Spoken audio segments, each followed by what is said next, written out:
Any emotion you feel should be converted into positive influence. Yeah, you should do good things with any emotion you feel. I can't. And what else are you going to do with it? And this is a genuine question. Yeah. What else? If let's say your wife breaks your heart, if you're not going to work, you can't sleep anymore. You're upset. She's running around with a new dude. You see her Instagram story. She got some new guy. You're furious and you're angry and you're jealous and you're bitter. You have all of this inside of you. But you're not going to go to the gym and work hard and become so fantastically in shape and so rich and so powerful that no girl ever leaves you again. You're not going to do that. No. What are you going to do with it? Text her?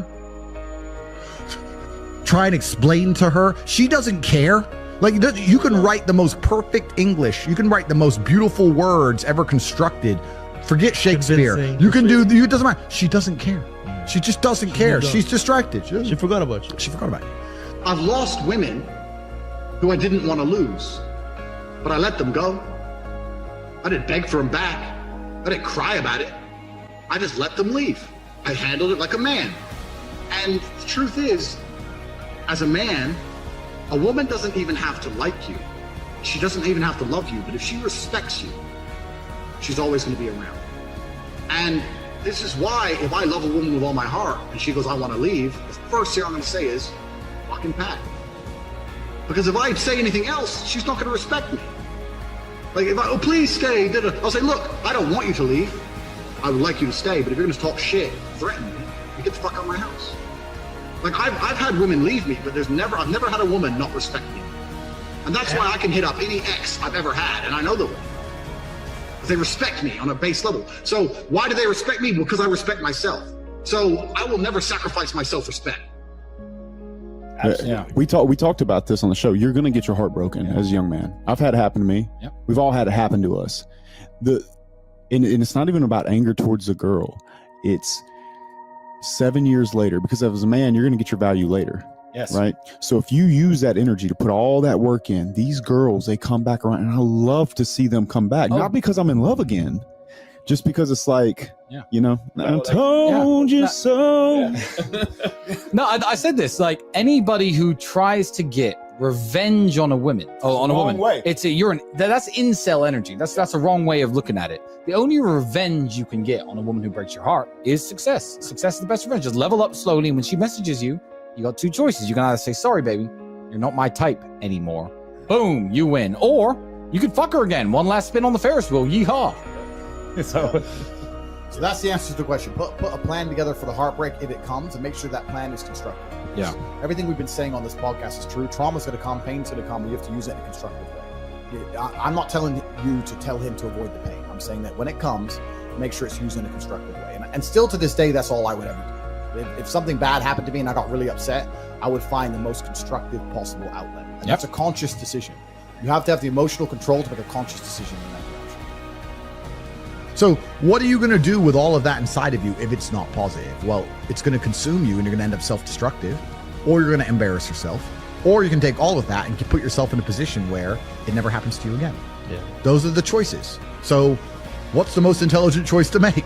Yeah. You know, I don't understand how many humans function in the world today. I don't get people who don't think like me. I don't understand it. I'm like, well, then how have you survived this long? Life is hard. Life is difficult. Maybe I've just been unlucky, which I don't believe in, but I've had so much trauma and bad events and negativity and stress and all these things that have happened to me, and I've used all of it to be monumentally successful. If I wasn't that way inclined with the workload that God put on my shoulders, I'd just be in a ditch somewhere. Yeah. I just would have killed myself by now. Like, I don't understand how people are functioning. If you're not thinking like me and you're going through life with any other mindset, you've been extremely fortunate that God smiled on you and allowed you to sit around most of the time doing jack shit, and you have yet to be punished for that. Yeah. I could never have lived that life. If I was a bit lazy or a bit, or I was a bit of a snake, or if I lied to people, I'd be dead by now. Yeah. Like, so a lot of these people are just absolutely and utterly blessed by God that they managed to go through life with such a non-competitive mindset and they're still breathing. When I was 20, me and my girlfriend broke up. I was with her for 4 years. I couldn't sleep. And this is before social media. You couldn't just chase a bitch. Like, that was it. She's gone now. Like, she moved. I didn't know where she lived. That was it. And I couldn't sleep Now, it wasn't like I was crying my eyes out, but I was just, where's my hoe at? I couldn't sleep. Need something else to do. Need something else to do. So I thought, fuck, I'll hit the gym at 6 a.m., hit the gym at 3 p.m., hit the gym at 8 p.m. I had nothing else to do but fight. So I took all that trauma, all that heartbreak, and I molded it into becoming a world level combatant, right? So there's nothing, what did we talk earlier about how trauma can mold you, how trauma can be a fantastic thing? Heartbreak, depression, sadness, these are all fantastic motivators.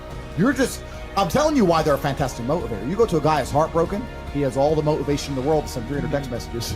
He has the motivation, he's putting it in the wrong place. That's 300 cold emails you could be sending to someone to pitch a business. That's a lot of money you could have made. I don't think there's ever going to be one person on the planet you're truly compatible with. I think there's going to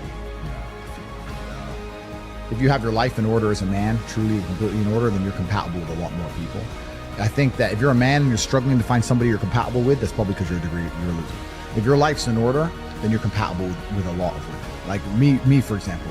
I don't need a woman to mother me. I don't need a woman to motivate me, to tell me to stop playing video games. I don't need her to do anything for me. I need her to be happy, positive, protect my spirit, pray for me, maybe little things, make me a coffee, some kind of small gesture. But my money's right, my motivation's right, my life is right. And if she is associated with me, by proxy, she's gonna have a fantastic life. I can't fly on my jet and put her on an easy jet. Yeah. Like, she's going to end up on jets. She's going to end up in the 5-star hotels. She's going to end up not having to worry about money. She's going to end up in the best restaurants. Yeah. By proxy, she's going to have a very fantastic life. So you'll find that if your expectations of a woman are for her to be happy and you have a lifestyle that makes her happy, a lot of women are pretty happy, and you get along with basically all of them. It's kind of amazing how that works. It takes a very special type of character to still be dislikable in those kind of scenarios.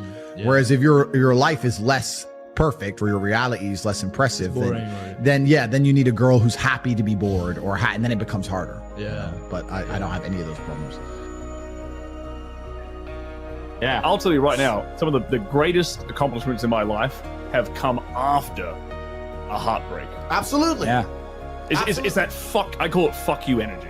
You take that and you're like, because some guys will get butthurt about that and they'll sit there and they'll wallow in self-pity. I've always thought the correct application of that energy is, okay, prove that she made a shitty mistake. Go out and become a fucking millionaire. Go out and become a kickboxer. Go out and become a porn star, whatever. Go out and build 2 buildings, right? And then she's going to look around when she's 50 pounds heavier in a year's time.